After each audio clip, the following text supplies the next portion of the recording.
A lot of you have seen it. Pollen so thick it looks like smoke in the air. This has been a tough week for cedar sufferers, with some of the highest pollen counts on record. Lots of people suffering right now, and Jim, we know why. We had the second highest pollen count yesterday that we've ever seen, right? Right, and the highest we'd reported to you in 20 years-ish. And if we look at today's count, it is better, but it is by no means good news. Any other time, this would be a ridiculous off-the-chart count. It's actually 10,000, 11,000 better than yesterday. 9804, a very high cedar pollen count today, mold in the medium category.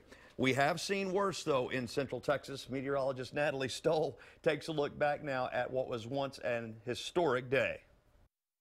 Cedar pollen has a very specific look. Sharon Spell should know. She spent 30 years collecting and counting pollen at an Austin allergy clinic, including cedar's distinct star signature. There's a grid on the microscope, and you count the number of pollens in the grid from left to right. In fact, she recorded the highest cedar count ever in the mid-90s. I think it took me an hour and a half to do the pollen count that day, and it usually doesn't take but about 20 minutes. That count, 32,000 grains per cubic meter of air. I'm clicking, and I had to switch hands because my thumb got so stiff. We all took turns looking under the microscope because we couldn't believe it.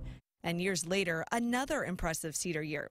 Picture after picture capturing clouds of cedar pollen.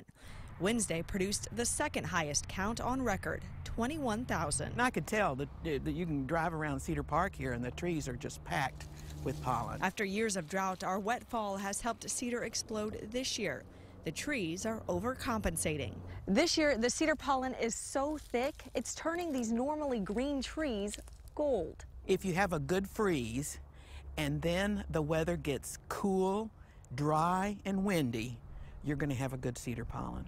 A pattern we've seen many times this winter. And it's just been persistently high this winter. That's what's been so unusual. This may not be the all-time record in terms of that count yesterday, but this is the worst pollen season, according to the researchers I talked to yesterday, because the counts are so consistently high. Usually we'll have a day or two where it's maybe, 7,000, 8,000, and then it really tapers off. Right. Not this year. And we could use some rain to wash a lot of that out. out. That would really help a lot of things, wouldn't it, Natalie? One more look at that count today. Again, it was in the very high category, 9,804.